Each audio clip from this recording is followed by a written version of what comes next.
여러분, 지금부터 들려드릴 이야기는 정말 미친 일이에요. 아니, 이게 말이 되나 싶을 정도로 충격적인 일이거든요. 프랑스에서 국가 비상사태를 선포하며 군대까지 동원해서 박멸하려 했던 그 끔찍한 살인 곤충 있잖아요. 독일에서는 한 마리만 발견돼도 반경 10km를 완전 봉쇄하는 그 무서운 괴물 말입니다. 바로 장수말벌이에요. 이 악마 같은 곤충이 벨기에에서는 하루 만에 양봉장 20곳을 쑥대밭으로 만들어버렸어요. 수십만 마리의 꿀벌들이 참혹하게 학살당했고 3대째 양봉업을 하던 농가들이 하루아침에 파산했습니다. 저는 15년간 이 지옥 같은 곤충을 박멸하는 일에 제 인생을 바쳤어요. 화염방사기로 둥지를 태우고 독가스로 개체를 제거하고 심지어 군용 헬리콥터까지 동원해서 전쟁을 벌였거든요. 그런데 한국에서는 이 장수말벌이 꿀벌을 지켜주는 영웅이라는 겁니다. 아니, 이게 말이 되나요? 완전히 정신 나간 소리 아닌가요? 처음 이 얘기를 들었을 때 저는 한국 사람들이 집단으로 미쳤나 싶었어요. 아니면 정부가 국민들을 속이고 있거나요. 세상에 이런 일이 어떻게 가능해요? 그래서 직접 한국에 날아가서 확인해 봤습니다. 이 말도 안 되는 헛소리를 완전히 박살내주겠다는 마음으로 말이에요. 그런데 제가 한국에서 본 건 정말 소름 끼치도록 충격적이었어요. 장수말벌이 정말로 외래종 말벌들을 박살내면서 꿀벌들을 보호하고 있는 거였어요. 마치 깡패들로부터 착한 시민을 지켜주는 경찰관처럼 말입니다. 더 미친 건 농민들의 반응이었어요. 할머니가 장수말벌 덕분에 손주 학비를 낼 수 있게 됐다며 눈물을 펑펑 흘리는 거예요. 초등학생 꼬마가 장수말벌은 우리 마을의 슈퍼히어로라고 자랑하고 있었고요. 아니, 이게 도대체 뭔 일이에요? 제가 15년간 목숨 걸고 박멸하려던 그 악마가 한국에서는 마을의 수호신이라는 거예요. 한국 사람들이 정말 미친 건지 아니면 제가 지금까지 완전히 잘못 알고 있었던 건지 정말 혼란스러웠어요. 같은 지구, 같은 곤충인데 어떻게 이런 정반대의 일이 벌어질 수 있는 거죠? 댓글로 여러분 생각을 들려주세요. 한국이 진짜 미친 건지 아니면 여기에 우리가 모르는 엄청난 비밀이 숨어 있는 건지 말이에요. 지금부터 제가 한국에서 직접 겪은 그 말도 안 되는 충격적인 진실을 모조리 까발려 드리겠습니다. 본격 이야기 시작 전에 구독과 좋아요 정중히 부탁드립니다. 매일 새로운 사연으로 여러분께 감동을 드리겠습니다. 저는 엘레나 크라우스입니다. 38살 독일 출신 곤충학자이자 유럽연합 생태방제 자문위원이에요. 하지만 제가 얼마나 편견에 사로잡힌 전문가였는지 깨닫게 될 줄은 몰랐습니다. 베를린 대학에서 곤충학 박사 학위를 받고 지난 15년간 유럽 전역의 침입 곤충 퇴치 작업을 총괄해왔어요. 특히 장수말벌 박멸에서는 유럽 최고의 전문가로 인정받고 있었죠. 2023년 여름 유럽을 공포에 떨게 만든 바로 그 사건이 터졌거든요. 프랑스 남부에서 시작된 장수말벌 대량 출현 사태였습니다. 마르세유 근교의 꿀벌 농장 10여 곳이 하루 만에 전멸했어요. 현장에 도착했을 때의 참상은 지금도 잊을 수 없습니다. 벌통마다 수천 마리의 꿀벌 사체가 널브러져 있었고 거대한 장수말벌들이 마지막 꿀벌들을 사냥하고 있었어요. 농장주 피에르 듀바 씨가 눈물을 흘리며 말했습니다. 3대째 이어온 양봉장이 하루 만에 끝장났다고 이제 뭘 하며 살아야 할지 모르겠다고 했어요. 그 장면을 보는 순간 제 마음속에 확고한 신념이 박혔습니다. 장수말벌은 절대 근절해야 할 악마라고 말이에요. 곧이어 독일과 벨기에에서도 비슷한 사태가 벌어졌어요. 유럽연합 집행위원회에서는 긴급 대책회의를 소집했고 제가 범유럽 장수말벌 퇴치 프로젝트의 총책임자로 임명됐습니다. 저는 군용 헬리콥터까지 동원해서 대대적인 박멸 작전을 펼쳤어요. 둥지 발견 즉시 화염방사기로 태우고 개체 하나라도 놓치지 않겠다는 각오로 임했습니다. 그 과정에서 유럽 전체에 수백억 유로의 경제적 피해가 발생했어요. 꿀벌 농가들이 줄줄이 파산했고 화분 매개 작물들의 수확량이 급감했습니다. 언론에서는 저를 장수말벌 헌터라고 불렀어요. 침입종으로부터 유럽을 지키는 영웅이라고 치켜세웠죠. 하지만 제가 개인적으로 장수말벌을 미워하는 이유가 따로 있었어요. 어린 시절의 트라우마였습니다. 11살 때 할아버지의 꿀벌 농장에서 겪었던 그 끔찍한 사건이 평생 저를 따라다녔거든요. 바바리아 지방 작은 마을에 있던 할아버지 농장은 제게 천국 같은 곳이었어요. 여름 휴가 때마다 그곳에서 꿀벌들과 놀며 시간을 보냈습니다. 할아버지는 제게 꿀벌의 습성을 가르쳐 주셨어요. 꿀벌들이 얼마나 근면하고 사회적인 곤충인지, 인간에게 얼마나 중요한 존재인지 설명해 주셨죠. 그런데 어느 날 아침 농장에 가보니 모든 벌통이 쑥대밭이 되어 있었어요. 거대한 장수말벌떼가 밤새 습격한 거였습니다. 수만 마리의 꿀벌 사체가 벌통 주변에 널브러져 있었고 할아버지는 그 광경을 보시고 그 자리에서 쓰러지셨어요. 심장마비였습니다. 그날의 충격으로 할아버지는 결국 돌아가셨고 저는 평생 장수말벌에 대한 공포와 증오를 안고 살게 됐어요. 그래서 저에게 장수말벌은 단순한 곤충이 아니었습니다. 할아버지를 죽음으로 몰고 간 원수였고 반드시 박멸해야 할 악마였어요. 2024년 초 서울에서 열리는 국제곤충학회에 참석하게 됐습니다. 주제는 아시아 태평양 지역의 곤충 생태계 보전이었어요. 한국에 대한 제 첫인상은 좋지 않았습니다. 좁은 국토에 인구 밀도가 높아서 생태계가 많이 훼손됐을 거라고 생각했거든요. 더군다나 장수말벌이 토착종으로 서식하는 나라라고 들었을 때는 정말 놀랐어요. 그런 위험한 곤충을 방치하고 있다니 무책임하다고 생각했습니다. 학회 첫날부터 충격적인 발표들이 이어졌어요. 한국 연구진들이 장수말벌에 대해 완전히 다른 관점을 제시한 거였습니다. 학회 둘째 날 오후 정말 믿을 수 없는 발표가 있었어요. 서울대학교 생명과학부 박준호 교수의 토종 장수말벌의 생태적 역할이라는 주제였습니다. 박준호 교수는 40대 초반의 차분하지만 강단 있는 인상의 학자였어요. 안경을 쓴 온화한 얼굴이지만 눈빛에는 확신이 가득했습니다. 발표가 시작되자마자 저는 경악했어요. 박준호 교수가 장수말벌을 긍정적으로 평가하기 시작한 거였거든요. 토종 장수말벌은 외래 말벌 종들의 확산을 막는 핵심 포식자라고 했습니다. 생태계 균형을 유지하는 중요한 역할을 한다는 거였어요. 더 충격적인 주장이 이어졌습니다. 장수말벌이 없다면 외래종 말벌들이 급속히 번식해서 꿀벌은 물론 다른 토착, 곤충들까지 멸종 위기에 빠뜨릴 것이라는 분석이었어요. 박준호 교수가 슬라이드를 넘기며 설명했습니다. 한국에서는 장수말벌 덕분에 외래종 말벌의 개체수가 안정적으로 억제되고 있다고, 이것이 꿀벌 개체군 보호에도 결정적 역할을 한다고 강조했어요. 저는 참을 수 없었습니다. 박준호 교수의 발표가 끝나자마자 벌떡 일어서서 질문했어요. 말도 안 됩니다. 장수말벌은 꿀벌을 학살하는 살인자일 뿐이에요. 제 목소리가 회의실 전체에 울려 퍼졌습니다. 참석자들이 모두 저를 바라봤어요. 저는 계속해서 항의했습니다. 유럽에서 장수말벌이 얼마나 큰 피해를 입혔는지 제가 직접 목격한 참상들을 생생하게 설명했어요. 프랑스 마르세유의 양봉장 전멸 사건, 독일 바바리아의 꿀벌 농장 피해, 벨기에에서 벌어진 생태계 파괴까지 구체적인 사례들을 열거했습니다. 박준호 교수는 침착하게 답변했어요. 유럽의 장수말벌은 외래 침입종이지만 한국의 장수말벌은 수천 년간 이 땅에서 진화해온 토착종이라고, 생태적 역할이 완전히 다르다고 설명했습니다.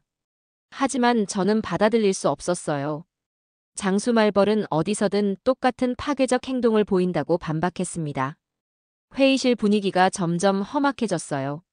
유럽 쪽 참석자들은 제 편에서 박수를 쳤고 아시아 쪽 연구자들은 박준호 교수를 지지하며 야유를 보냈습니다.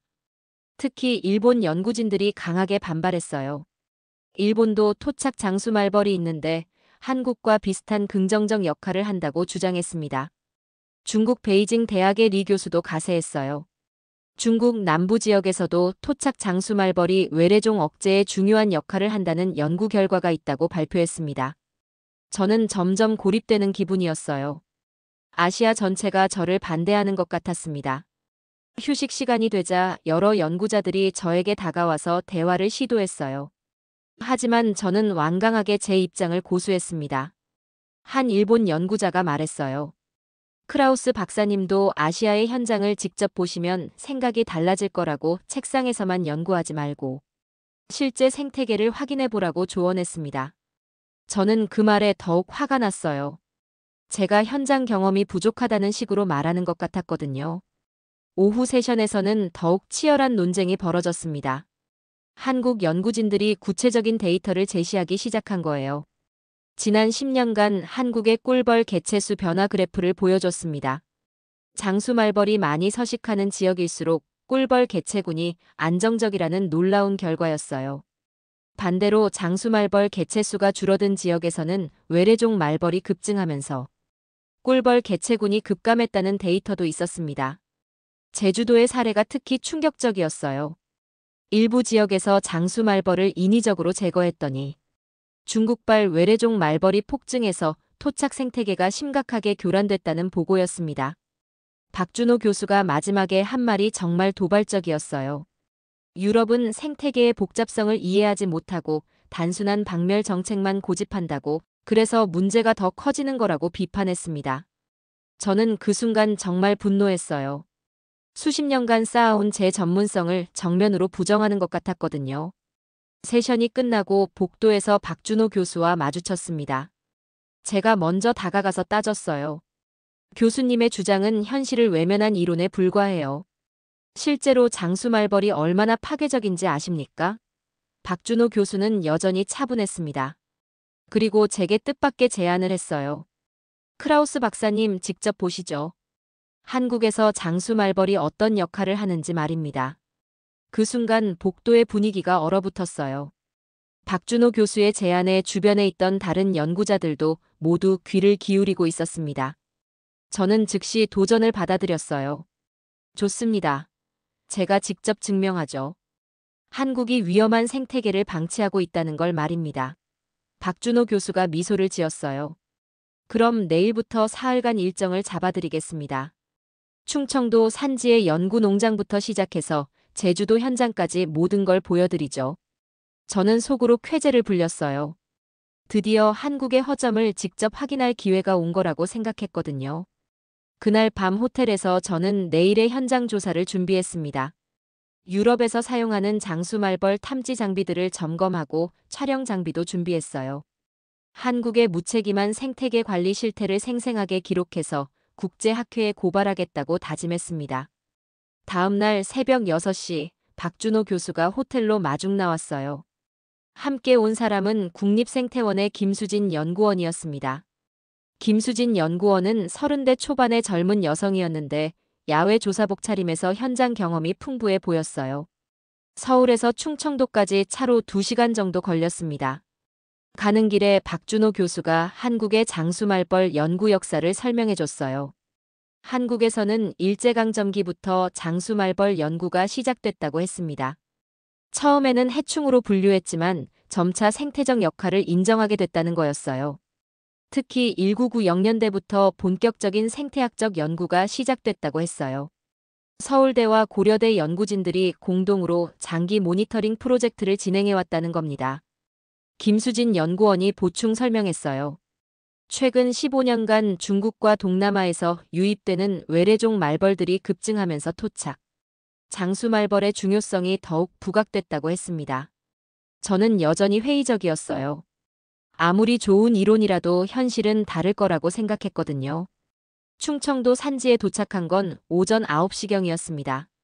해발 500m 정도의 야트막한 산 중턱에 연구 농장이 자리 잡고 있었어요. 농장 입구에서부터 놀라기 시작했습니다.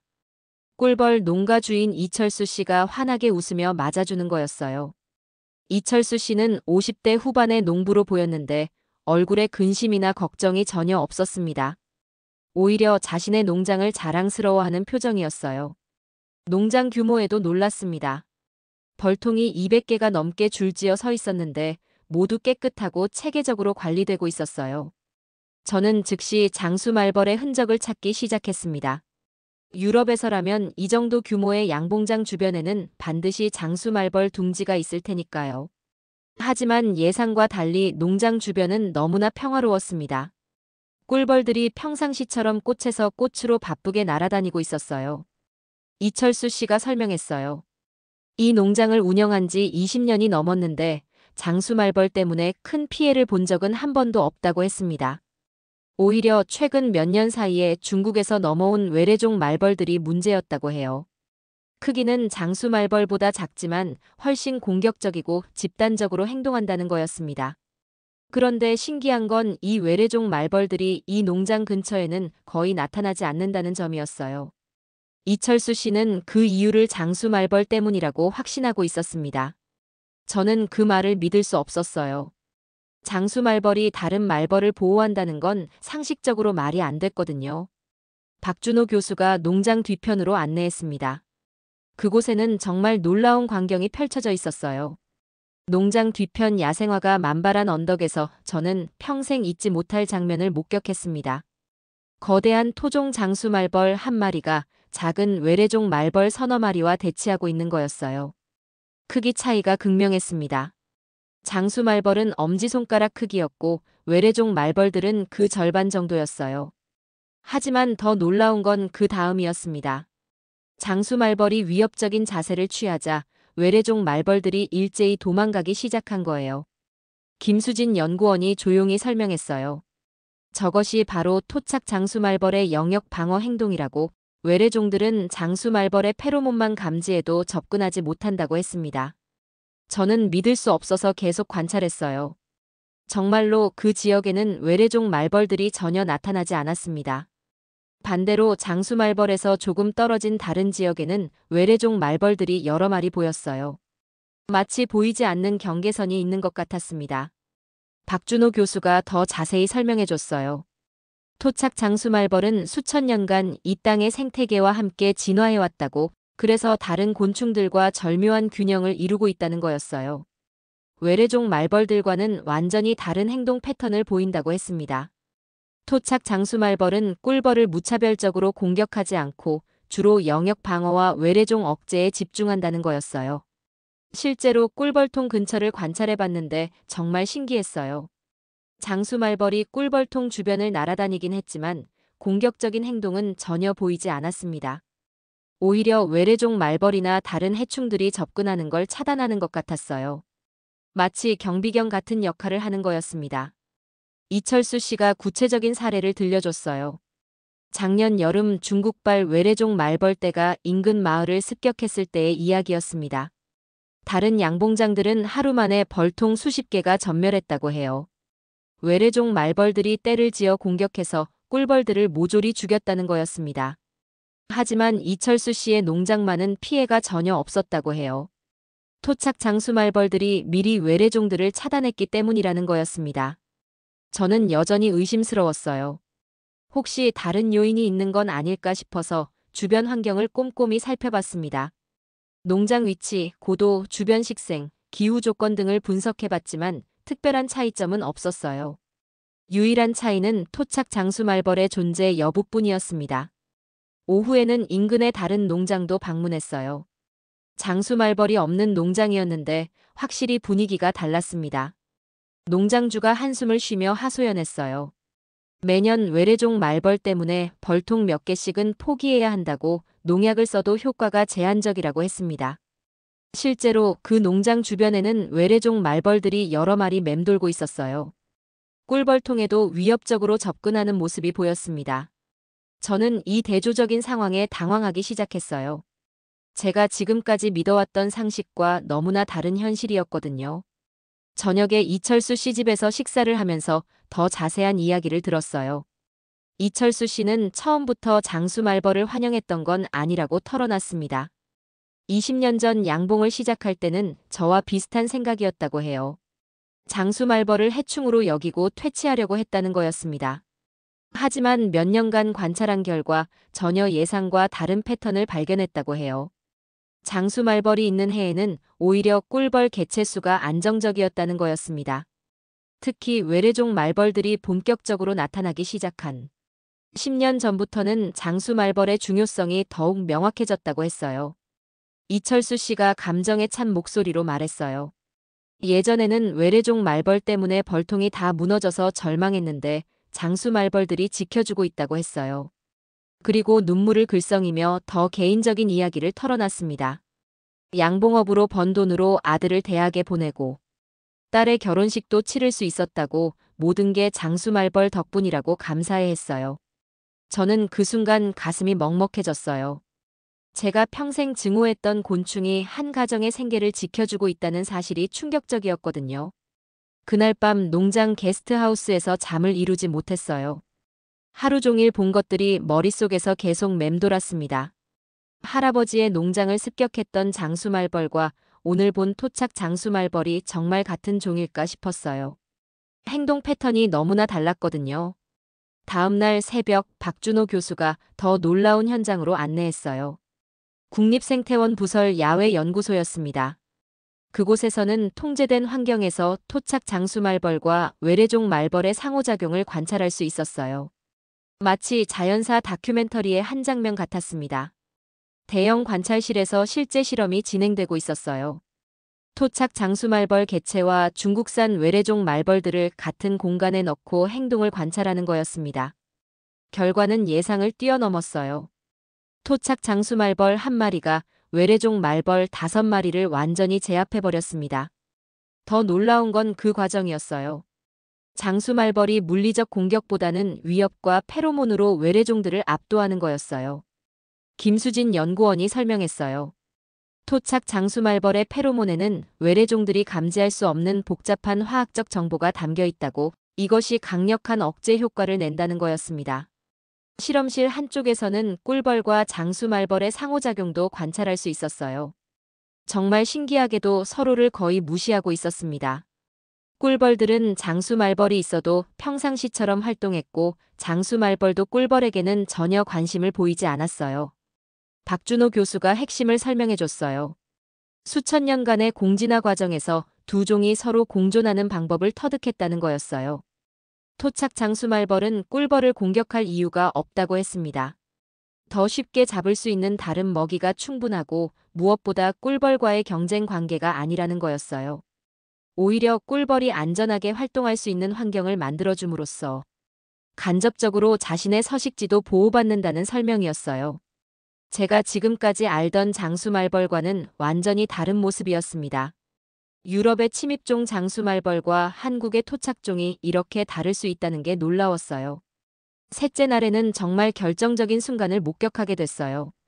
서울대학교 생명과학부 실험실에서 진행되는 대규모 행동 실험이었습니다. 실험실은 첨단 장비로 가득했어요. 고속 카메라, 페로몬 분석기, 행동 추적 시스템까지 모든 것이 과학적으로 설계되어 있었습니다. 박준호 교수가 오늘의 실험 계획을 설명해줬어요. 토착 장수말벌과 외래종 말벌 군락 간의 직접적인 경쟁 상황을 재현해보겠다는 거였습니다. 대형 실험 케이지 안에 인공적으로 조성된 생태계가 있었어요. 꽃밭, 나무, 작은 연못까지 있는 미니어처 자연이었습니다.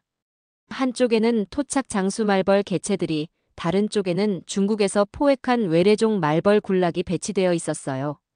실험이 시작되자 정말 극적인 장면이 펼쳐졌습니다. 외래종 말벌들이 먼저 공격적으로 영역을 확장하려고 시도했어요. 하지만 토착 장수말벌들의 대응은 예상과 달랐습니다. 즉시 물리적 공격을 가하는 대신 체계적인 방어 전략을 구사했어요. 우선 페로몬을 분비해서 자신들의 영역을 명확히 표시했습니다. 그 다음에는 위협적인 비행 패턴으로 외래종들을 압박했어요. 가장 놀라운 건 집단 행동이었어요. 토착 장수말벌들이 마치 군대처럼 조직적으로 움직이면서 외래종들을 포위했습니다. 외래종 말벌들은 점점 위축되기 시작했어요. 개체 수는 더 많았지만 토착종의 압박에 제대로 대응하지 못했습니다. 불과 2시간 만에 승부가 결정됐어요. 외래종 말벌들이 완전히 실험 케이지 한 구석으로 밀려나면서 항복 자세를 보였습니다. 박준호 교수가 흥분된 목소리로 설명했어요. 이것이 바로 자연에서 벌어지는 일이라고, 토착 장수말벌이 외래종 확산을 막는 핵심 메커니즘이라고 강조했습니다. 더욱 정밀한 실험도 진행됐어요. 꿀벌통을 실험 케이지 중앙에 배치하고 각 말벌 종들의 반응을 관찰하는 거였습니다. 외래종 말벌들은 즉시 꿀벌통에 관심을 보이며 공격적으로 접근했어요. 하지만 토착 장수말벌들은 전혀 다른 행동을 보였습니다. 토착 장수말벌들은 꿀벌통 자체보다는 꿀벌통에 접근하는 외래종들을 차단하는 데 집중했어요. 마치 보디가드 역할을 하는 것 같았습니다. 실제로 측정 결과도 명확했어요. 토착 장수말벌이 있을 때 꿀벌의 스트레스 호르몬 수치가 현저히 낮았습니다. 김수진 연구원이 데이터를 보여주면서 설명했어요. 지난 5년간 전국 200개 지점에서 수집한 자료라고 했습니다. 토착 장수말벌 개체 수와 꿀벌 개체군 안정성 사이에 명확한 양의 상관관계가 있었어요. 장수말벌이 많은 지역일수록 꿀벌들이 안정적으로 서식하고 있었습니다. 반대로 외래종 말벌 개체 수와 꿀벌 개체군 사이에는 강한 음의 상관관계가 나타났어요. 외래종이 많아질수록 꿀벌은 급격히 감소했습니다. 가장 충격적인 데이터는 제주도 사례였어요. 2020년 일부 지역에서 토착 장수말벌을 인위적으로 제거한 실험 결과였습니다. 불과 6개월 만에 외래종 말벌이 10배 이상 증가했고 꿀벌 개체군은 80% 이상 감소했다는 충격적인 결과였어요. 급하게 토착 장수말벌을 다시 도입했지만 생태계 회복에는 3년이나 걸렸다고 했습니다. 저는 이 모든 데이터를 보면서 점점 혼란스러워졌어요. 제가 평생 믿어왔던 모든 것이 흔들리기 시작했거든요. 실험실을 나오면서 박준호 교수에게 질문했어요. 그럼 유럽의 장수말벌은 왜 그렇게 파괴적인 행동을 보이는 거냐고 물어봤습니다. 박준호 교수의 답변이 정말 핵심을 찔렀어요. 유럽의 장수말벌은 자신의 생태적 틈새를 찾지 못한 상태라고, 그래서 무차별적으로 공격하는 거라고 설명했습니다. 토착지에서는 수천 년간의 진화를 통해 다른 종들과 균형을 이루고 있지만 외래지에서는 그런 균형이 없어서 파괴적으로 변한다는 거였어요. 마치 문화적 맥락을 잃은 인간이 사회 부적응자가 되는 것과 비슷하다는 비유가 인상적이었습니다. 저는 그날 밤 호텔에서 깊은 고민에 빠졌어요. 할아버지를 죽음으로 몰고 간 장수말벌에 대한 증오가 정당한 것인지 의문이 들기 시작했습니다. 마지막 날, 박준호 교수가 저를 경기도의 한 시골 마을로 데려갔어요. 장수말벌과 함께 살아가는 사람들의 진짜 이야기를 들려주겠다는 거였습니다. 가평군의 작은 마을이었는데 주민 대부분이 양봉이나 농업에 종사하고 있었어요. 전형적인 한국의 농촌 마을 풍경이었습니다. 첫 번째로 만난 분은 마을 이장인 김영수 씨였어요. 70대 초반의 온화한 할아버지였는데 50년 넘게 이 마을에서 살아오셨다고 했습니다. 김영수 씨가 마을의 변화에 대해 이야기해 주셨어요. 예전에는 외래종 곤충들 때문에 농사짓기가 정말 어려웠다고 하시더라고요. 특히 2000년대 초반부터 중국에서 넘어온 각종 해충들이 마을을 괴롭혔다고 했습니다. 농작물 피해가 심각해서 농약을 엄청나게 써야 했다고 하셨어요. 그런데 10여 년 전부터 상황이 달라지기 시작했다고 했습니다. 토착 장수말벌들이 늘어나면서 외래 해충들이 현저히 줄어든 거예요. 김영수 씨가 감격스러운 표정으로 말씀하셨어요. 장수말벌들이 마을의 수호신 같은 존재가 됐다고, 덕분에 농약 사용량도 크게 줄었다고 하셨습니다. 두 번째로 만난 분은 양봉업을 하는 박미선 씨였어요. 50대 중반의 여성으로 남편과 함께 20년째 꿀벌을 키우고 계셨습니다. 박미선 씨의 이야기가 정말 감동적이었어요. 처음 양봉을 시작할 때는 장수말벌이 무서웠다고 솔직하게 털어놓으셨습니다. 하지만 몇 년간 관찰한 결과 장수말벌들이 오히려 꿀벌을 보호해준다는 걸 깨달았다고 하셨어요. 특히 외래종 말벌들로부터 지켜주는 역할이 크다고 강조하셨습니다.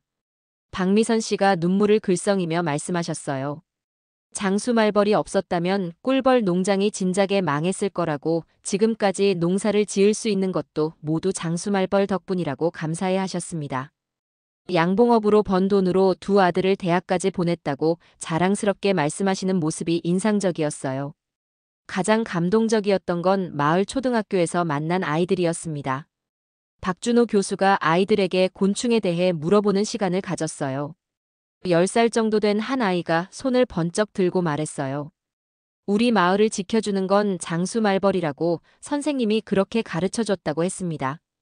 다른 아이도 가세했어요. 장수말벌은 무섭게 생겼지만 착한 곤충이라고, 나쁜 벌레들을 쫓아내준다고 설명했습니다.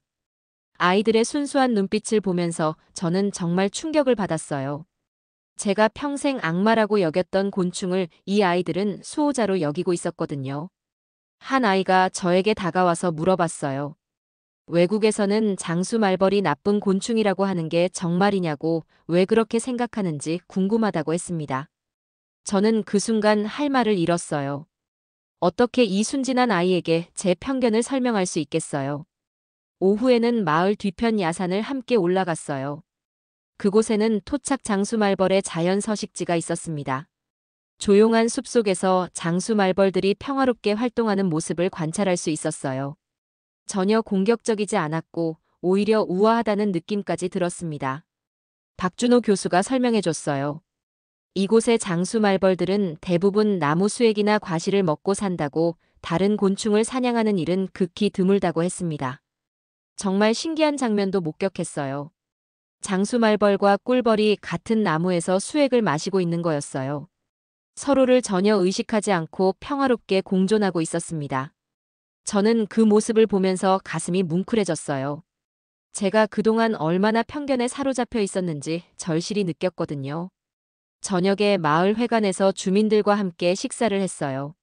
모든 주민들이 장수말벌에 대해 긍정적으로 이야기하는 걸 들으면서 정말 많은 생각이 들었습니다. 한 할머니가 제게 말씀하셨어요. 장수말벌은 이 마을의 터줏대감이라고, 사람들이 함부로 건드리지 않는 한 절대 해롭지 않다고 하셨습니다.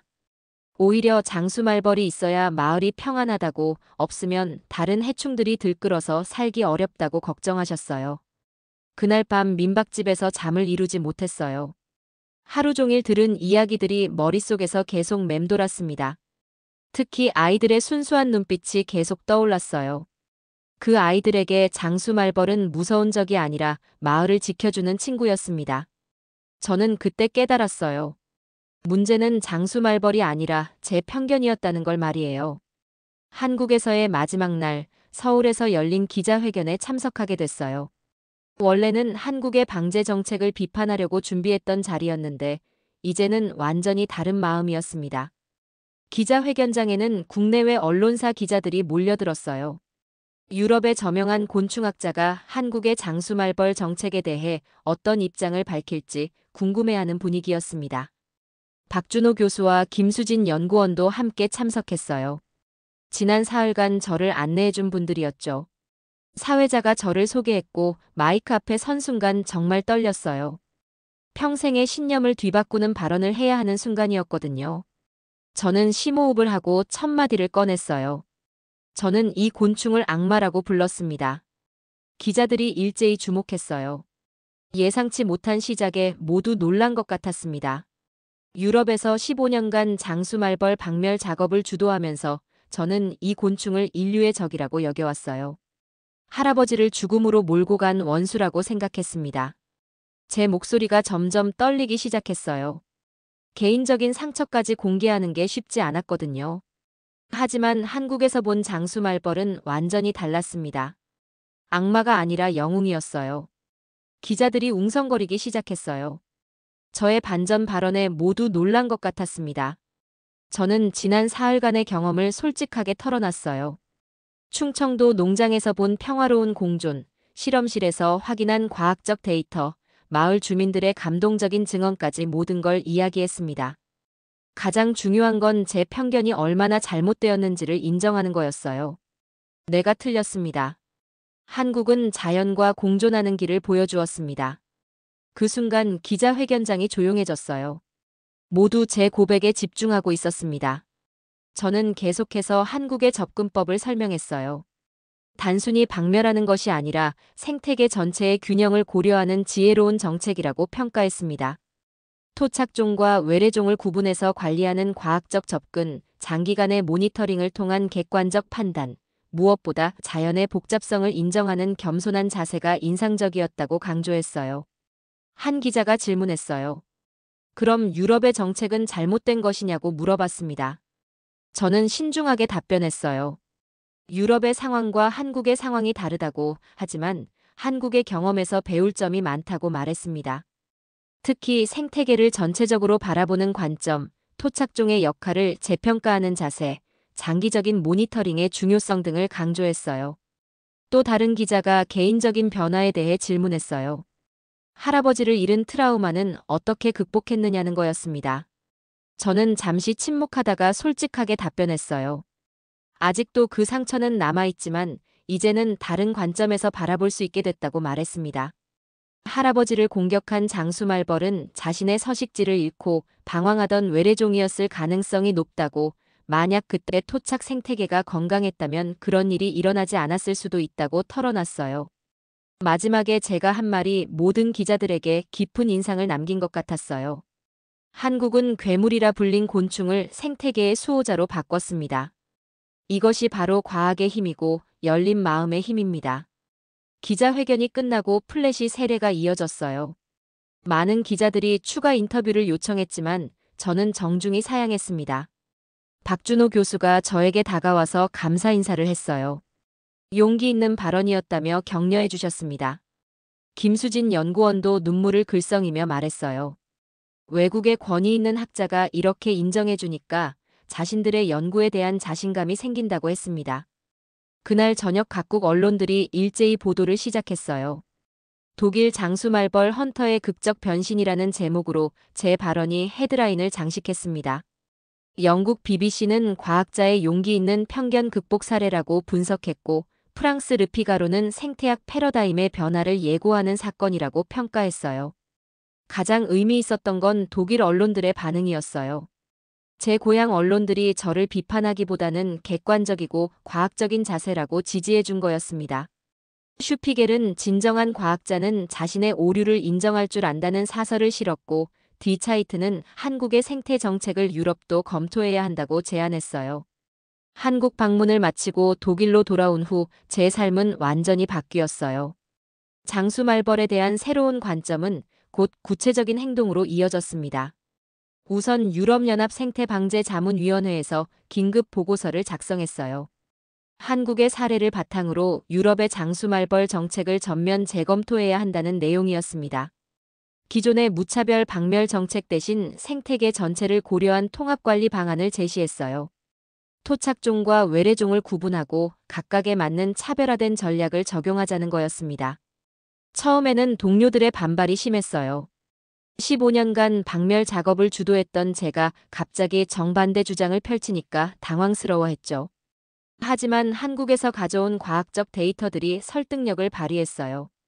특히 토착종의 외래종 억제 효과에 대한 실험 결과는 많은 동료들을 놀라게 했습니다. 베를린 대학에서도 새로운 연구 프로젝트를 시작했어요. 유럽 내 토착 곤충들의 생태적 역할을 재평가하는 장기 프로젝트였습니다. 박준호 교수와 김수진 연구원을 독일로 초청해서 공동 연구를 진행하기로 했어요. 한국의 연구 방법론을 유럽에 적용해보는 시도였습니다. 가장 큰 변화는 프랑스에서 일어났어요.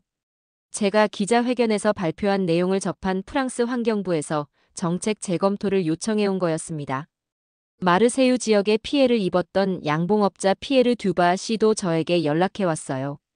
한국의 사례를 직접 보고 싶다며 견학을 요청했습니다. 2025년 봄, 저는 유럽 연구진들과 함께 다시 한국을 방문했어요. 이번에는 정식 국제 공동 연구팀의 일원으로서였습니다. 1년 만에 다시 찾은 한국은 더욱 놀라웠어요. 토착 장수말벌 보호 정책이 더욱 체계화되어 있었고 연구 인프라도 한층 발전해 있었습니다. 특히 인상적이었던 건 시민들의 인식 변화였어요. 장수말벌에 대한 올바른 이해가 널리 퍼져서 생태 관광 프로그램까지 생겨나 있었습니다. 가평군의 그 작은 마을은 이제 생태 체험 마을로 유명해져 있었어요. 전국에서 관광객들이 몰려와서 토착 장수말벌과의 공존을 체험하고 있었습니다. 박미선 씨를 다시 만났을 때 정말 감격스러웠어요. 양봉업이 더욱 번창해서 이제는 마을 전체가 꿀 생산지로 브랜드화되어 있었습니다. 그때 만났던 아이들도 자라서 중학생이 되어 있었어요. 여전히 장수말벌을 마을의 수호자로 여기며 자랑스러워하고 있었습니다. 한 아이가 저에게 말했어요. 외국에서 온 선생님들 덕분에 우리 마을이 유명해졌다고, 정말 고맙다고 인사했습니다. 그 순간 저는 정말 뿌듯했어요. 제 편견을 극복한 것이 이렇게 좋은 결과로 이어질 줄은 몰랐거든요. 공동 연구 결과도 놀라웠어요. 한국의 토착 장수말벌 관리 모델을 유럽 일부 지역에 시범 적용한 결과 생태계 안정성이 크게 향상됐습니다. 특히 독일 바바리아 지역에서는 토착 곤충들의 역할을 재평가한 후 외래종 관리 정책을 전면 개편했어요. 결과적으로 꿀벌 개체군이 회복되기 시작했습니다. 프랑스에서도 비슷한 성과가 나타났어요. 무차별 박멸 대신 선별적 관리로 정책을 바꾼 후 생태계 균형이 점차 회복되고 있었습니다. 2025년 가을 베를린에서 열린 국제곤충학회에서 저는 기조연설을 맡게 됐어요. 주제는 편견을 넘어선 생태학의 미래였습니다.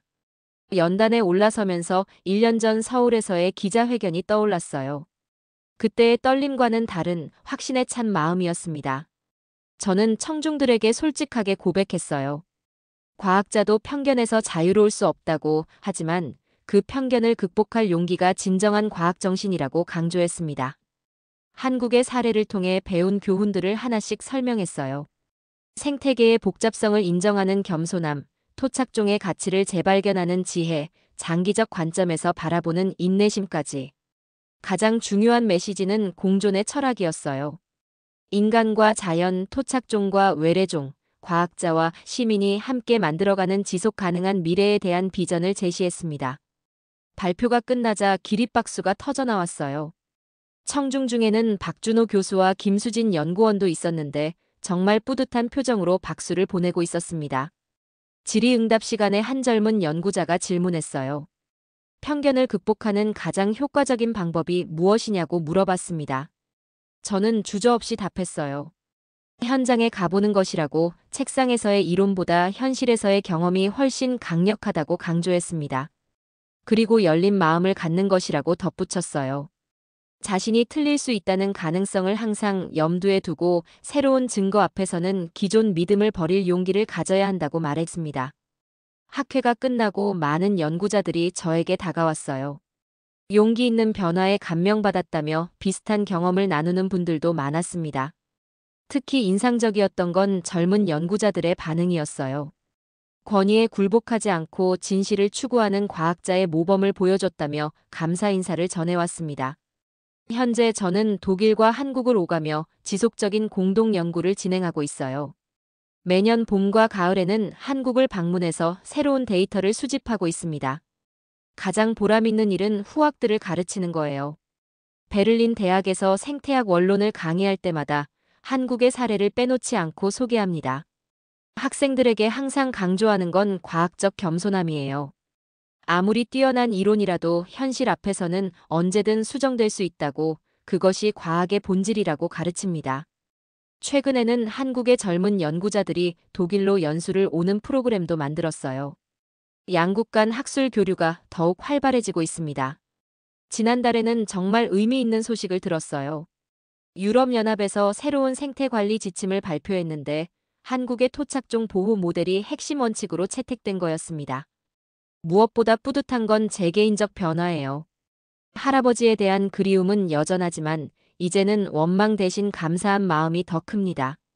할아버지의 죽음이 저를 곤충학자로 이끌었고 그 길에서 만난 편견과 극복의 경험이 더 나은 과학자로 만들어줬으니까요. 한국이 저에게 가르쳐준 가장 소중한 교훈은 공존의 지혜였어요.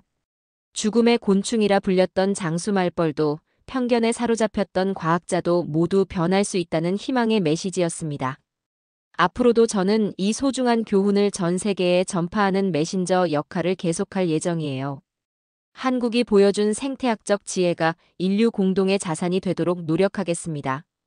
카메라에 잡힌 제 눈빛은 이제 경외와 존경으로 가득 차 있습니다.